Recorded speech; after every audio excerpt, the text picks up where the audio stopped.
Hi everyone, Amy here checking in for week 2 with my updates. I'm going to be talking a little bit about some of the assignments that you completed last week, as well as what you're working on for this week. All right, so I'm going to start by looking over your week 1 quiz with you guys. Remember, we were dealing with parts of speech, and I think for the most part, everyone did pretty well. The averages were very high. There were just a couple of questions that were missed a little bit more than some of the others, so I like to look at the statistics for the quiz questions individually and see which ones the students were more likely to struggle with. And that way I can kind of just look more generally across the board as opposed to looking from one student to the next. So let me just get this pulled up here quickly. It'll show you on the questions which ones were the more commonly missed. You can see the class average itself was very high, a 92.31. But if we look here, you'll see I think people were maybe struggling a little bit in the beginning, and then as you got the hang of things, you can see most of these later questions are really, really high scoring, except for question 9. So, we look at a 70 or above as a passing grade. So if 70% of you got this question right, I feel like it was probably a pretty good question, but there were a couple here that more of you struggled with. So for question 2, we can look at the details more specifically. The question was asking you to identify the part of speech in a particular sentence. The correct answer was that it is an adverb. So you can see here the underlined word below is what part of speech? I was walking quickly and tripped over a stump. Adverb is the right answer. About 60% of you got that one. The reason that is an adverb is because the word quickly is describing how the person was walking. And in this case, was walking is a compound verb. That is the action of the sentence, the primary action of the sentence. It's being performed by the subject, in this case, I. So the word quickly is describing the verb, meaning it is an adverb. So some of you thought this was an adjective or maybe the verb itself. Remember that adjectives just describe nouns, so persons, places, and things. Adverbs describe actions or other adjectives. So that is just kind of one of those fancy rules that you can memorize. Question 3, on the other hand, was asking what part of speech or type of sentence is represented in this quote here. It says, true or false, if I stub my toe on the way to the bathroom in the middle of the night and exclaim, dang orangutan, that is an example of a conjunction. About half of you said yes and half of you said no. The answer is actually false. This is not a conjunction. It's a declaration. A conjunction is a word that joins, think conjoin, two parts of a sentence together. So and, or, but, because, those kinds of words are all conjunctions. So in this case, it's just a declaration, a declarative statement, and it is not actually a conjunction. And then I think I mentioned before, 9 was another one. Only 70% of you got it right. It says words that describe the action in a sentence are called what? Adverbs. So that goes back to what I said before with question 2. So if some of you were unclear about that rule, it makes sense that you would have missed both question 2 and question 9. But you can see here there's a lot that are in the 80, 90, 100% range. Only 70% of you got question 1 right. What part of speech is the word justice here? The basic idea of justice is that all people are given the same opportunity. In this case, justice is an idea or a more specific type of thing, so it is a noun. It's not an adjective because it's not describing anything. Same goes for an adverb. So if you have further questions about any of these, please let me know. Again, I think you guys did pretty well. 92 is a very high average, but I don't want to miss anything. And so if you're thinking, oh, I didn't do well on that at all, I need further explanation, just let me know. All right, so I also want to talk about your week 1 discussion just to wrap things up. I did cover this in my week 1 video that I posted a week ago, but there's just a couple more things that I wanted to mention here as well. So this was looking at your different ideas, just kind of brainstorming, pre-writing for the narrative essay based on what you saw in the sample essay. And I was asking you, as I commented on your different discussion posts, to really think about how the sample essay it can apply to how you're going to organize your own essay. So, for example, how did the writer map out a thesis statement at the beginning and then follow along with that in body paragraphs? So I want to mention that as it came up in Jacob's post. So as he was reflecting at the end of the week, which you do need to do over the weekend, every weekend, he was kind of talking about this. My internet is being so slow. All right, here we go. Jacob says, based on your comments, I think I better understand that I need to narrow down and focus on my goals specifically while I am at FRCC during the summer of 2017.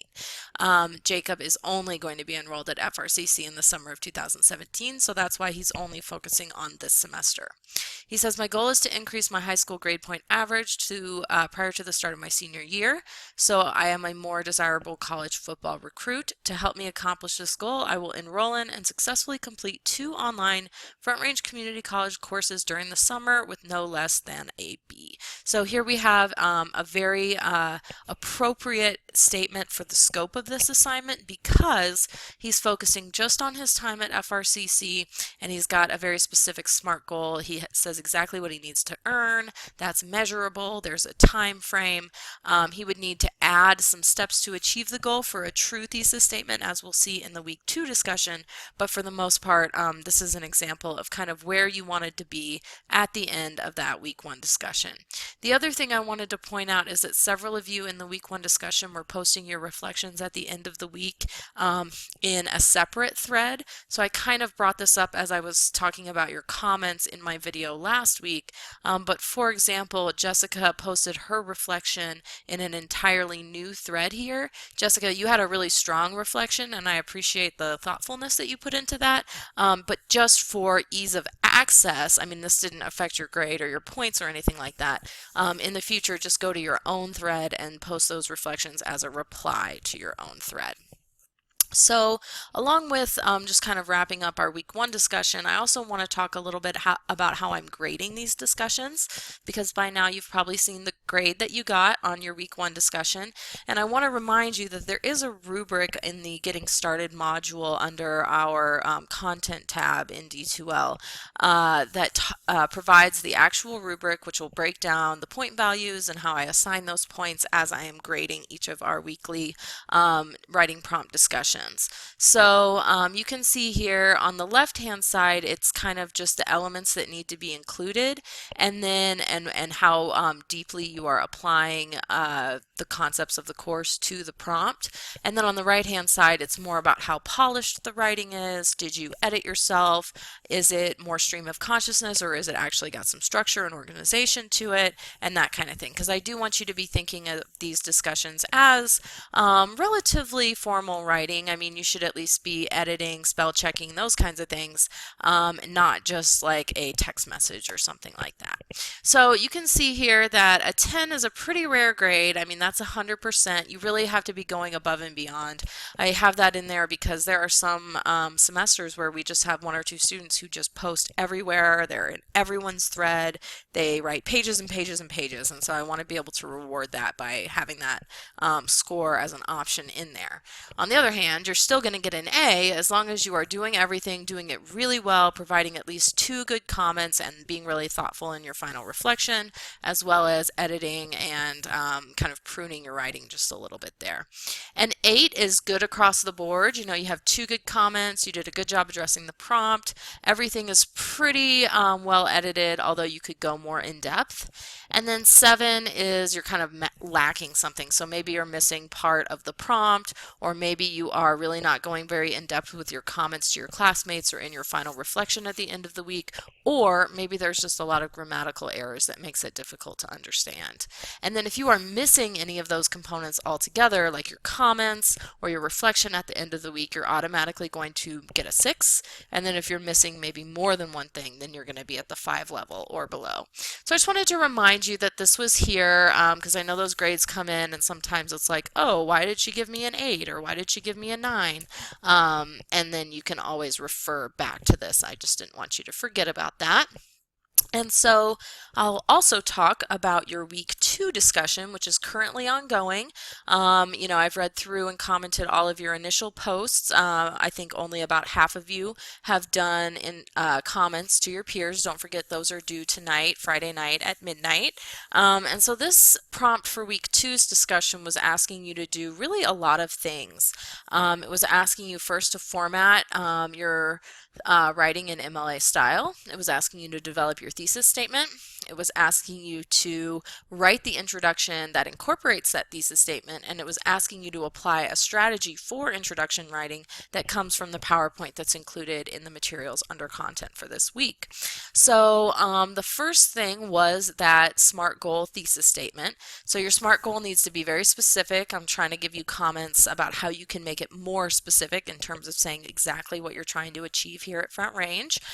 Measurable, so it has to be something that is that can be verified in some way, so it's quantifiable, or you can at least have some symbol that it was done, so that it's not just some vague idea that you're trying to accomplish. Like, I want to be a better writer. Well, how are you going to measure that? So you want to come up with something that is actually tangible in that way. Attainable, you can make it attainable by mapping out those steps for how you're going to achieve it. Relevant, a lot of you are providing statements about what you want to do in the future. That can be a great way to indicate why a goal is relevant, but it may not be the goal itself. So I'll talk about that a little bit more in a second. And then time bound, so just make sure you've got a time frame in there. And then the video and PowerPoint on introductions were asking you to apply strategies like contrast or broad to narrow to help you hook your audience, provide background information, and then lead into your thesis statement, which is exactly what your intro paragraph will need to accomplish. So I do want you to explain what type of intro technique you chose. So if you haven't done that yet, you can apply that in your reflection over the weekend. And then comments, of course, and those reflections. So the first thing again was that I wanted you to MLA format. Only a couple of you actually attempted this. Megan was one that did it really well, so I'll just show you Megan's post here and you can see what it looks like for part 2. So she's got her name, my name, the course number, and the date on the top left-hand corner, and then she's got the title centered above the first paragraph. If this was actually a Microsoft Word document, you would also want to include a running header in the top right corner of each page with your last name and the page number, and the way you do that is simply by double-clicking up in that top inch of the page, in that space on your screen, and then a little toolbar will pop up and there's a page number button up on the left-hand side that you can click on and select that you want it to go in the top right corner, and then you'll just type in your name, and that will make it go on every single page, and it will make the page numbers increase every single page. So Microsoft Word will do that for you, or there's also that template. If you go to the instructions for the week 2 discussion, you'll see there's actually a template that's included in the week 2 content that shows you how to format that paper according to MLA style. Then I was asking you also to come up with your thesis statement. That was another thing you had to do in part 1 of the prompt.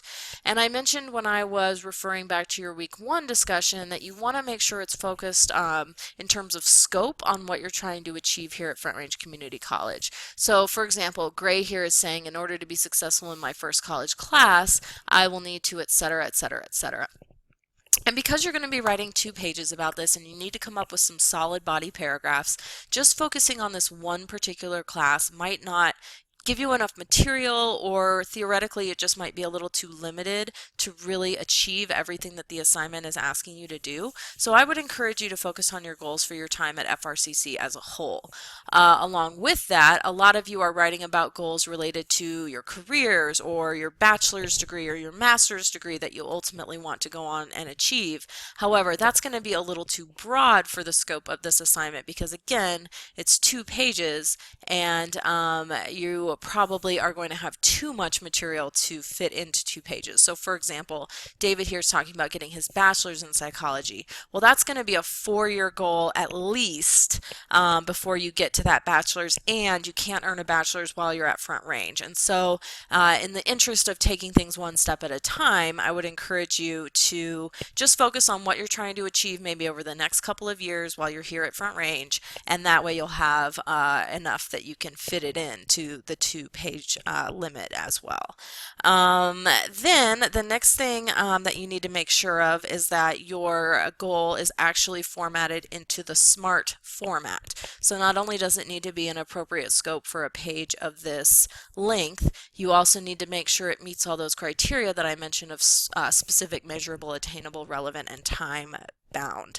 So I noticed that Jonathan has a thesis statement that is especially smart, or it does a really good job meeting those SMART criteria. So he says, there are many unique obstacles to overcoming or earning an AA in English. However, I know if I work hard, practice discipline, time management, and focus equally on all of my current and future classes, I know I can reach my goal of graduation within 4 semesters.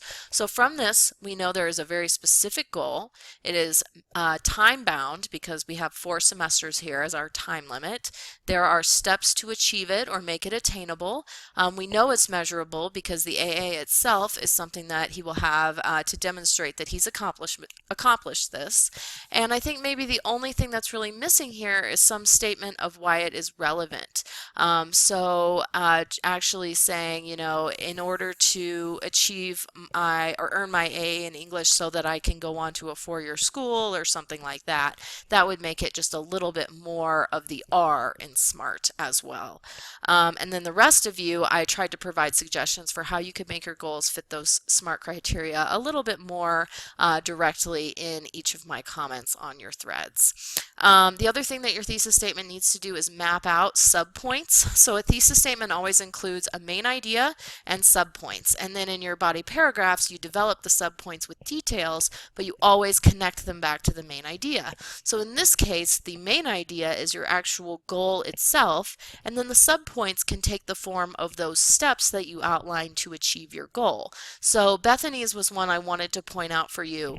Bethany does a really good job outlining the steps, but Bethany, you still need to state the goal itself. So it seems like some of you have one, some of you have the other, but not all of you are mushing them together to get the whole thing. So Bethany says, for myself to be successful in my first 2 years of college, I need to work through the social anxiety I developed through high school and middle school to keep myself on track and gain confidence in myself and my work. So there's a couple of steps here that would constitute subpoints that she might develop in body paragraphs later in the essay, but you still have to have that main idea to connect everything back to. So again, in this case, it's going to be your SMART goal. So you want to say exactly what it means to be successful. Bethany, you have a great time frame here, but what are you trying to accomplish in the 2 years that you're here, or what can you specifically say you want to have to show for this? And that is going to be your definition of success, and that's what will be the specific goal that you tailor into that SMART format. And then once you have all of that, once you have your SMART goal as the main idea and your subpoints, the steps to achieve your goal, then you also want to make sure that you get it down to a succinct and direct 1 to 2 sentence thesis statement. Some of you are going on for like an entire paragraph to get all of that across, and I understand because it's a lot. There's at least like 8 things that you need to get into this statement. But as we see in the sample essay, and as you've seen in a couple of the examples I've already pulled up here from your classmates, it can be done. And you can take 2 sentences if you need to. You just don't really want to go much beyond 2 sentences because, again, you want to keep it like a tight little package, a statement that is solid and stands alone on its own, doesn't kind of grow into this much larger paragraph. So Jessica's is one that I wanted to show you where you have everything in there. It just kind of takes the entire paragraph to get across. So if you could tie it all together, Jessica, I just saw you commented about an hour ago and said, yeah, that's the thing I'm having a hard time with. So I kind of want to show you here. So you mentioned, for example, in order to be successful, I must must first understand the importance of time management. I need to step out of my comfort zone and seek help. Make sure I'm taking the needed time. This is just a little more detail you could pull into a later paragraph. So really, these are the steps to achieve your goal, and they come right here at the beginning. But then at the end of the paragraph, that's where you say your goal for Front Range is to complete your prereqs and get into nursing school, and then you have your timeline. So it's like a couple of the things that needs to be in your thesis are here at the beginning, and a couple of things are here at the end. You need to make sure that this is all included in your actual intro paragraph, but I would take this statement here and tie it more closely to this statement up here, and then move all of that to the end of your intro paragraph where the reader is going to expect to find your thesis. So something about, my goal for FRCC is to complete all of my prerequisites. That's the specific goal. In order to get into nursing school, that's how it's relevant. You might say exactly how many credits you need so that it can be a little bit more measurable. Bring those steps from the beginning of the paragraph later. You can look at Jonathan's example of how to do that. You might say, in order to achieve this goal, I need to A, B, and C, and then list those. That's why sometimes it is useful to take 2 sentences to get that thesis statement across. And then you'll have it all there in a tight little package. And then you just need to interject, this needs to be done by the spring of 18 so that I can roll at the fall semester after that, or something like that, whatever your timeline actually is here. So if that's still confusing, let me know, but sometimes it's just a matter of like copying and pasting. You might take this, cut it out here, and then paste it down here, and then take the whole statement and paste it on the end of your intro paragraph. And that would be just a suggestion for me. From me, excuse me. And then the prompt also provides suggestions for what you can comment on as you are completing your 2 required comments to your classmates, going back to that rubric. And I just wanted to point that out to you here. Each of those comments should be about a paragraph long, and there's some suggestions here for what you can talk about.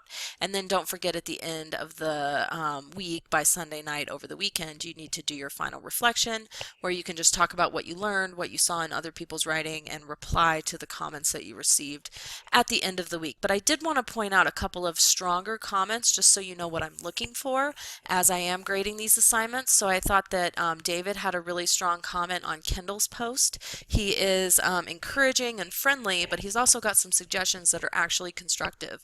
So things that Kendall can actually do to improve her writing. And you can see it'll take off from there into a much more robust conversation because they're talking about substance and not just saying, oh, good job or whatever. So he says, I like it. I'm also going for psychology. However, in your bottom paragraph, I got confused in the first sentence. My clients asked me for more time than I had, and I was about to move out of Cherry Creek neighborhood north to Broomfield.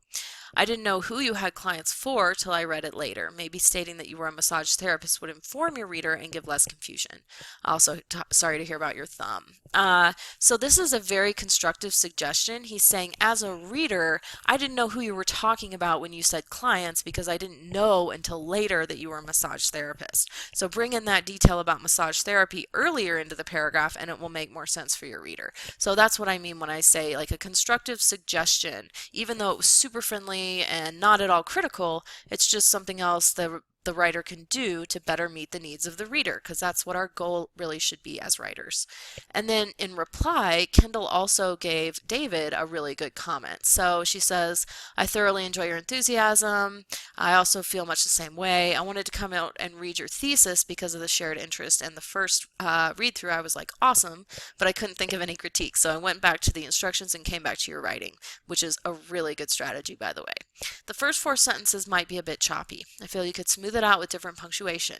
I really enjoy the tempo of your writing in this intro, but I feel like I got lost a bit during I wanted to go to school for psychology, meet a lot of people who have studied. Your piece was a good rhythm, and I'm going to work on capturing that in my own work. So, here's a place where I got confused. Even if you don't know how to fix it for them, it's okay to say, as a reader, I was really trying to follow, but I just couldn't quite get there. That's the kind of thing the writer needs to know. So good comments there. And if the rest of you are wondering what I'm looking for or what I expect, those are good examples that you can follow. Okay, so I just want to wrap up by going over what you'll need to complete for your weekend homework. So as I mentioned, you'll need to do your comments on 2 classmates if you haven't already for this week's discussion. And then over the weekend, you will need to complete your final end of week reflections. And again, please do that by going to your own thread and then clicking reply. As always, we have a journal that we're working on this week, so there are some materials for that under the week 2 content. It's all about active reading, so you'll see that for your journal for week 2. Then your quiz this week is on subjects and verbs, so there's some material and practice exercises and the quiz. And then you've got 2 things to do for your success coach today. One is just a questionnaire that you'll turn into the Dropbox that is going to give Deb some feedback about what she can do to help you this semester. You can find that here. And then you've got an actual discussion that Deb is leading this week about your learning styles and how you can better manage your time. So for these discussions over in the Coach's Corner, you don't need to do, comments and reflections, but you're certainly encouraged to comment on one another's threads and read them. And that's just more of a kind of an informal conversation that we'll be having, although you do get points for posting in reply to the actual prompt. So there's a prompt and there's video about time management, so you can complete the inventory on learning styles, talk about your own learning style, and come up with a time management plan there, and Deb will give you some feedback on that. So if you still have questions about what you need to complete for the weekend homework, please don't hesitate to email me. But again, everything is housed under the content module for week 2. There's sub-modules for every separate assignment, so when you're looking for what to do for this learning styles and time management discussion, for example, you can look at all the materials there and so on. So again, don't hesitate to contact me, but otherwise I hope you all have a great weekend, and I'll check in with you again as we move into week 3 next week. Thank you.